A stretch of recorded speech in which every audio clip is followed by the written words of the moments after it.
मैं मानपुर शिवाजी नगर की गली गली जानता हूँ और मैं मानपुर शिवाजी नगर की आवाम की दिल की बात भी जानता हूँ। अरे कोई नहीं आया रे, तुम लोग खुद फालतू खड़े हो जाते हो यार। अखिलेश भाई नहीं आए अभी तक, आप लोग बैठ जाइए, बैठ जाइए आप लोग। मैं आप सबसे कह रहा था कि मैं मानपुर शिवाजी नगर के अवाम की दिल की हर बात जानता हूं और मैं ये जानता हूं कि इस चुनाव में जनाब अबू आसिम आजमी ऐसी मार्जिन से जीतेंगे कि पूरा महाराष्ट्र देखेगा। आसिम भाई की 15 साल की खिदमत अगर मैं बोलने जाऊं तो पूरी रात हो जाएगी। क्या शिवाजी नगर को अपनी स्कूलें मिली कि नहीं मिली, बताइए आप लोग, मिली कि नहीं मिली? आज इस रास्ते पे चले जाइए, सड़कें ऐसी थी कि आप चल नहीं सकते थे, चाहे 1 नंबर रोड हो कि 15 नंबर रोड हो या 90 फीट रोड हो। जो यहाँ बुजुर्ग बैठे हैं वो जानते हैं कि किस तरह से रोड का जाल यहाँ पे डाला गया। मैं तभी उद्धव साहब ने किसान लोगों का 2 लाख तक का कर्जा माफ किया था, तो अब हमारा सरकार आ जाएगा तब हम 3 लाख तक का कर्जा किसानों का माफ करेंगे। ऐसे बहुत वचननामा हमने हमारा महाविकास आघाड़ी ने किया है, लेकिन ये सब कब होगा? ये महाविकास आघाड़ी का सरकार आ जाएगा तब, और सरकार आने के लिए हमें हमारा यहाँ का मानपुर शिवाजी नगर का महाविकास आघाड़ी के हमारे आमदार अबू आजमी साहब को चुन के देना पड़ेगा, उनको विधानसभा में भेजना पड़ेगा और उसके बाद हमारा सरकार बनेगा। और फिर से जिस तरह इस महायुति ने, ये गद्दार भाजपा मिंदे सरकार ने ये अभिवादन कर दो,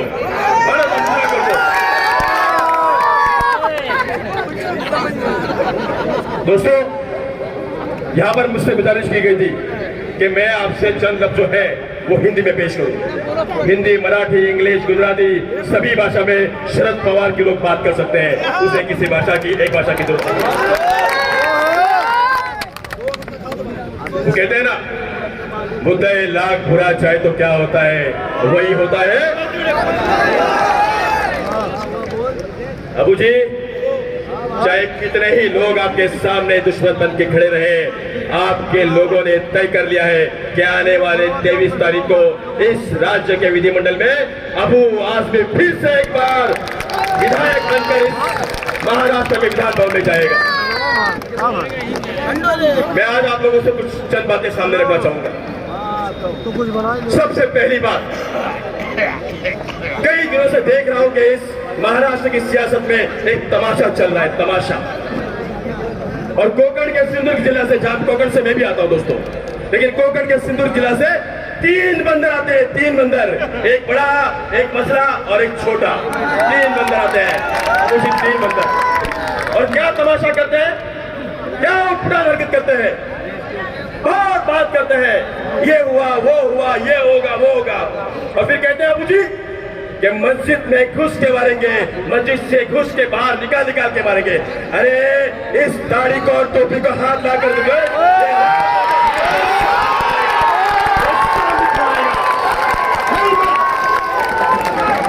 सिर्फ मजहब के नाम पर सियासत की लड़ाई नहीं होती दोस्तों। इस देश में जितना खून हिंदुओं ने बहाया है, उतना ही खून मुसलमानों ने भी बहाया हुआ है। शायद नीलेश राणे और नारायण राणे ये भूल गए कि इस देश के क्रांतिकारियों में एक नाम था अशरफ उल्लाह खान। गोलियां और कुर्बानी हमने भी दी है, लेकिन बात आज सियासत की है। इस महाराष्ट्र में, इस मुल्क में, इस देश में शांति, संविधान को कायम करना है और इसलिए हम लड़ेंगे, चाहे कितनी भी मुसीबतें आए। दोस्तों, महाराष्ट्र में घूम रहा हूं, आज सुबह 11 बजे इस महाराष्ट्र के मुंबई के धरती में कदम रखा। तकरीबन पिछले 18 दिनों से घर छोड़कर 39 मतदार संघों में गया हूँ। एक बात कायम हो चुकी है, 39 सभाओं में जब लोगों से मैंने बात की तो एक बात कायम हो चुकी है मुझे कि अब महाराष्ट्र में सत्ता का परिवर्तन होने वाला है।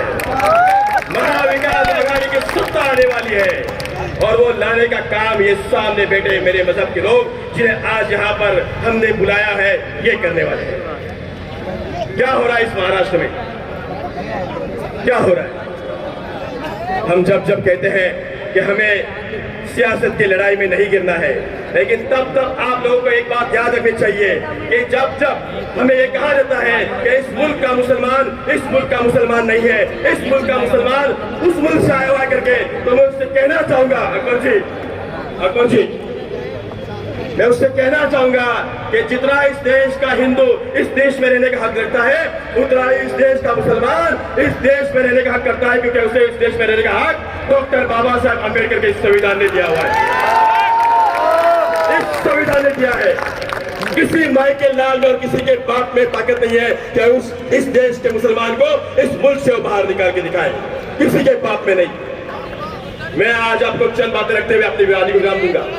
उससे पहले मैं शुक्रगुजार करता हूं कि अबू जी ने आज तक महाराष्ट्र के विधिमंडल में हमारे काम के लिए, आवाम के लिए, मुसलमानों के लिए, इस गोवंडी की जनता के लिए, महाराष्ट्र की जनता के लिए हर वक्त एक नाजुक और एक जिम्मेदार कदम उठाया। लेकिन सामने जो नवाब मलिक साहब खड़े हैं, मैं उससे पूछना चाहता हूं कि जब विशालगढ़ में मेरा भाई का घर चल रहा था, मेरी मस्जिदें टूट रही थी, तब नवाब जी आप कहां थे? कहां थे? उस वक्त रात का सफर करके दोस्तों, रात के 12 घंटे का सफर करके विशालगढ़ के किले पर मैं और मेरा दोस्त सलीम बेग, आसिफ खलीफे हम पहुंचे और बावजूद उसके डीवाईएसपी ने कहा था कि अगर आप आगे गए तो आपके ऊपर गुनाह होगा। मैंने कहा फांसी पे दे देना, मेरा भाई वहां पर चल रहा है, मेरा मैं चाहूंगा वहां पर हमें ये लड़ाई लड़नी होगी। सवाल आज रंग का दिखाया जा रहा है, हरा, लाल, पीला, नीला, भगवा, लेकिन वो भूल गए कि विविधता में एकता होने वाला हमारा देश है, जो सारे लोगों को एक साथ करकर तिरंगा बनाता है, वो हमारा देश है, वो हमारा मुल्क है। और इस मुल्क का मजहब और इसकी भाषा एक ही है, वो है संविधान की भाषा, लोकशाही की भाषा। और उसे जिंदा रखने के दोस्तों हम और आप एकजुट होंगे। मैं आपसे दो चीजें कहना चाहूंगा सबसे आखिर में, कि आज यहाँ पर लड़ाई बड़े पैमाने पे इस मुल्क की औरतें, महिलाएं और लड़कियों की है कि आज चंद 1500 रुपए आपके खाते में डालकर आपके स्वाभिमान के साथ में खिलवाड़ किया जा रहा है, आपके आत्मीयता के साथ खिलवाड़ किया जा रहा है, आपके इज्जत के साथ खिलवाड़ किया जा रहा है। यहाँ पे मंच पे जितने लोग बैठे हैं, मैं उन सभी का स्वागत करती हूँ। और मेरे प्यारे भाइयों और मेरी प्यारी बहनों, मैं आप सभी को यही कहने यहाँ पे आई हूँ, 20 तारीख को समाजवादी पार्टी के उम्मीदवार जनाब अबू आसिफ साहब को भरी से 12 से ज्यादा वोट में हमें उन्हें जिताना होगा। आप लोगों को याद रखना होगा उसने क्या काम किया। हमारे गोवंडी को एक हीरा बनाया है, हमारे गोवंडी को इतना बड़ा हीरा बनाया है कि लोग यहाँ लूटने के लिए यहाँ पर आए हैं। आप लोगों को याद रखना होगा बीजेपी यहाँ पे कीचड़ बनाना चाहती है, क्योंकि कीचड़ में ही कमल उगता है। आप लोगों को यह याद रखना होगा हमारे गोवंडी के लिए जितना काम अबू आसिफ साहब ने किया उतना कोई और नहीं किया। मैं जितने भी मेरे माँ बहने यहाँ पे मौजूद है, मेरे भाइयों से सभी से यही गुजारिश करना चाहती हूँ कि आप लोग बड़ी सी बड़ी तादाद में जाके आसिफ भाई को जिताइए, उनका नाम रोशन कीजिए, क्योंकि आप उन्हीं की वजह से आप यहाँ पे सुरक्षा है, आपका यहाँ पे घर है, आप ही की उम्मीद की वजह से आपको यहाँ पे पानी मिला है। आप लोगों को उन्हें याद रखना होगा मेरे भाइयों, उन्हें ज्यादा से ज्यादा वोट में जिताइए। बस मैं इसी बात कहते हुए खत्म करना चाहती हूँ। जय समाजवाद। बैठ हाथ दो तुम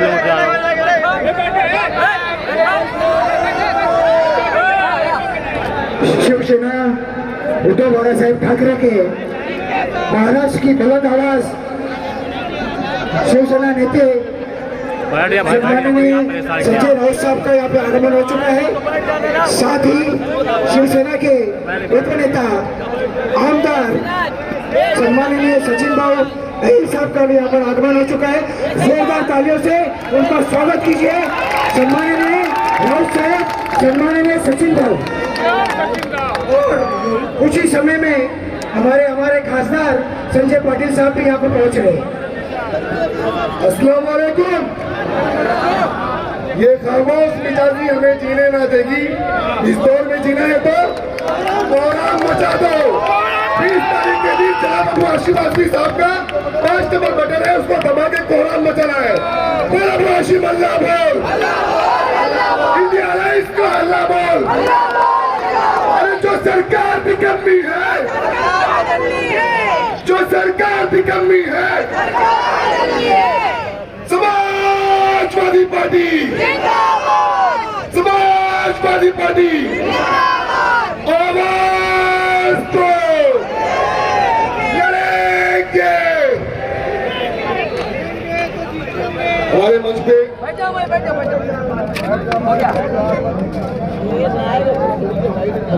पे लोग आ चुके हैं। संजय राउत जी का जिनकी गहराइयों से लोग स्वागत करते हैं मोदी के अंदर। और विराट भाई, आप बाइक संभालिए। विराट भाई, तो देखिए, इलेक्शन का वक्त है। हम तो चाह रहे थे कि संजय राउत जी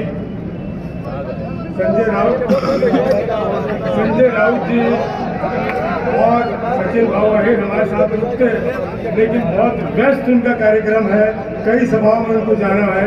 इसलिए मैं असली शिवसेना के असली नेता संजय राउत जी से विनती करूंगा कि भाई अपने ख्याल रखिए।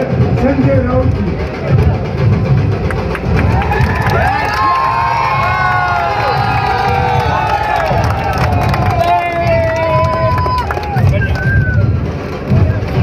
हमारे भाई अबू हाशिम साहब मंच पर विराजमान सभी प्रमुख अतिथि,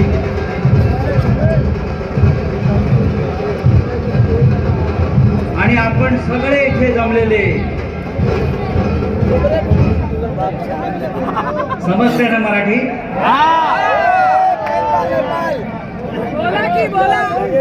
आपण सगळे मुंबईकर आहोत, ना पटेंगे ना कटेंगे, लड़ेंगे और आपको भगाएंगे। आने दो, जिसको आना है आने दो। बताएंगे महाराष्ट्र है भाई, ये मुंबई है, आपकी जागीर नहीं है। आम्ही तर आहोत सगळे। मैं इसलिए आया भाई, जो संघर्ष हम कर रहे हैं, जो लड़ाई हम कर रहे हैं, उद्धव ठाकरे साहब, शरद पवार साहब, उसमें हमारे भाई अबू साहब हमारे कंधे से कंधा मिलाकर हमारे साथ काम। तो ये मेरा कर्तव्य है अबू साहब के साथ यहाँ खड़ा हूं। महाराष्ट्र की हालत आपको मालूम है। महाराष्ट्र अडानी को बेचने का पूरा बंदोबस्त हो गया है, लेकिन हम होने नहीं देंगे। ही मुंबई गौतम अडानीच्या, नरेंद्र मोदीच्या, अमित शहाच्या नहीं है।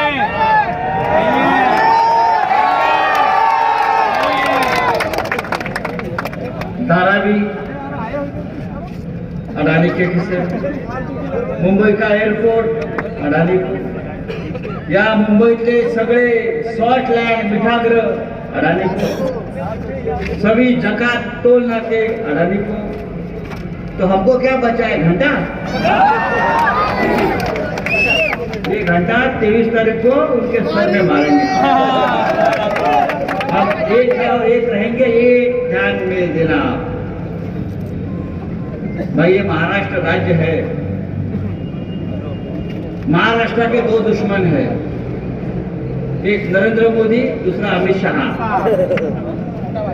मैं हमेशा बोलता हूँ, मुझे लोग पूछते हैं आपके महाराष्ट्र में आप किसके साथ लड़ रहे हो?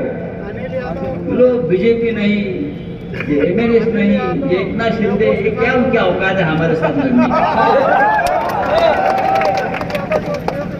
इस राज्य के, इस महाराष्ट्र के दो ही दुश्मन हैं, अमित शाह और नरेंद्र मोदी। 20 तारीख अगर 23 तारीख को गुजरात में पटाखे नहीं फूटने चाहिए तो 20 तारीख को महाविकास आघाड़ी को वोट करो। होना चाहिए अगर महाराष्ट्र बचेगा। देखिए नरेंद्र मोदी का जो था ना, आपको बार 400 बार, आपको बार 400 बार, उत्तर प्रदेश और महाराष्ट्र, उत्तर प्रदेश और महाराष्ट्र ये दो राज्यों में ये 400 पार को पूछ लगा दिया। मोदी का मेजोरिटी, मोदी का बहुमत खत्म कर दिया महाराष्ट्र और उत्तर प्रदेश में। उत्तर प्रदेश में अखिलेश भाई यादव समाजवादी पार्टी और महाराष्ट्र में महाविकास आघाड़ी, ये दोनों ने मिलकर मोदी को, अमित शाह को दिखाया आप हमको खरीद नहीं सकते। और देखिए मैं आपको बता रहा हूं, 23 तारीख को महाराष्ट्र में महाविकास आघाड़ी की सरकार आने दो, अगले 3 महीने में मोदी दिल्ली से जाएगा। सब लोग देख रहे हैं महाराष्ट्र में क्या हो रहा है, महाराष्ट्र में क्या होगा, इतना बड़ा राज्य है, क्या होगा। महाराष्ट्र नरेंद्र मोदी अमित शाह हार रहे हैं और महाराष्ट्र हारने के बाद जो दो कुबड्या घेऊन बसलेत ना पैसा की, तो देख रहे हैं क्या हो रहा है महाराष्ट्र में, तुरंत निकाल देंगे मोदी आओ। मोदी का तो कार्यक्रम फिक्स है। अभी 2 अप्रैल चुनाव प्रचार खत्म होगा, मोदी ब्राजील में जा रहा है। हमको क्या काम है, मोदी ब्राजील से इटली जा रहा है, इटली से ग्रीस जा रहा है, पूरा 20 दिन का पूरा टूर उनका, जनता का पैसा, जनता का विमान, बस हमको भिखारी कंगाल जनता को बनाकर खूब मजा मार। महाराष्ट्र लूट रहा है, कहीं ये देश लूट रहा है, कहीं ये राज्य लूट रहा है। तो भाई मैं आपसे एक आह्वान करूंगा, यहाँ का जो हमारा क्षेत्र है शिवाजी नगर गोंडी, जहाँ से हमारे अबू आजमी साहब चुनाव लड़ते हैं और जीतते हैं, इस बार भी आप हमारे इस दोस्त को भारी बहुमत से जिताइए। एक सीट इस महाराष्ट्र के लिए बहुत ही इंपॉर्टेंट है, बहुत ही महत्वपूर्ण। मैं कहता हूं अबू आजमी एक ऐसी शख्सियत है जिसने हमेशा सेक्युलर धर्मनिरपेक्ष राजनीति की, हमेशा। हमारे साथ जब पार्लियामेंट में थे, विधानसभा में आ गए, संघर्ष करके यहाँ तक पहुंचे हैं।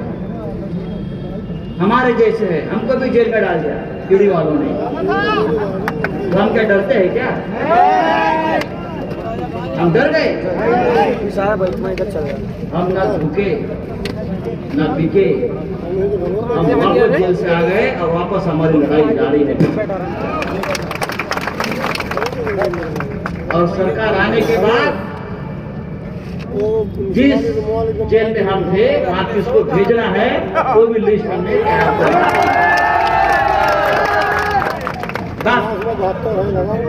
आपसे यही उम्मीद है, आपल्याकडून ही अपेक्षा आहे की शिवसेना असेल तिकडे शिवसेना, राष्ट्रवादी असेल तिथे राष्ट्रवादी तुतारी, जिथे हात आहे तिकडे हात, आणि जिथे समाजवादी पार्टीचं चिन्ह आहे साइकिल। अब साइकिल बहुत पॉपुलर हो रही है। हाँ, अभी ना पेट्रोल ना डीजल महंगाई है, मेहनत से चलती है। ये नरेंद्र मोदी अमित शाह 2 दिन से प्रचार से गायब है, आप देखो, क्योंकि राहुल गांधी की एंट्री हो गई है, प्रियंका गांधी की एंट्री हो गई, अमित शाह, नरेंद्र मोदी 2 दिन से गायब है। ये देवेंद्र फडणवीस उनका दिमाग ठिकाने पर नहीं है। चुनाव महाराष्ट्र का है, चुनाव महाराष्ट्र का है। और कल मैं उनका भाषण सुन रहा था कि महाराष्ट्र में चुनाव जीतने के बाद हम पाकिस्तान में जाकर हमारा झंडा फहराएंगे। अरे तुम्हारा नागपुर का झंडा नीचे उतर रहा है। पाकिस्तान की बात छोड़ो, मणिपुर में जाकर पहले झंडा फहराइए आप। मणिपुर में, लद्दाख में जाइए जहाँ चीन घुस गया है, वो जमीन पर जाकर झंडा आप फहराइए। बड़ी बड़ी बातें करते हैं, 56 दिन सेने की बात करते हैं। आमच्या मराठीमध्ये एक म्हण आहे, शरीर वाघाचं आणि काळी उंदराचं। वाघ जैसा दिखता है लेकिन दिल चोवे जैसा है। उनके जैसे डरपोक लोग हमने देखे नहीं जिंदगी। सामने आ जाए तो रास्ता बदल जाए, आंख से आंख नहीं मिला पाता। तो मित्रांनो, ज्या संख्येनं आपण जमलेला मला आनंद आहे की अबूभाईच्या पाठीशी आपण ठामपणे उभे राहा आणि महाविकास आघाडीचा उमेदवार म्हणून त्याला प्रचंड मतानं महाराष्ट्राच्या विधानसभेत पाठवा आणि हे राज्य, महाराष्ट्र राज्य जे आपल्या मेहनतीने, आपल्या कष्टानं उभं राहिलेलं आहे, ते नरेंद्र मोदी आणि अमित शहाच्या आणि अडाणीच्या हातात जाऊ देऊ नका। यासाठी निवडणूक आहे इतकंच सांगतो आणि तूर्त आपली रजा घेतो। जय हिंद, जय महाराष्ट्र।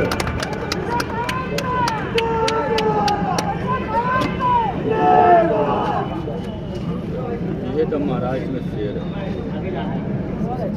शिवसेना कांग्रेस का मेन वजह ये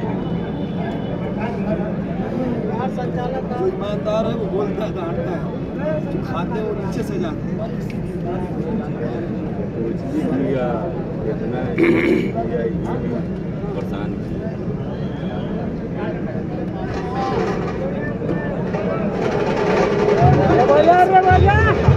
देखो, ये जो ईवीएम है उसमें 5 नंबर का बटन है अबू आजमी साहब का, 5 नंबर का। ये दबाइए,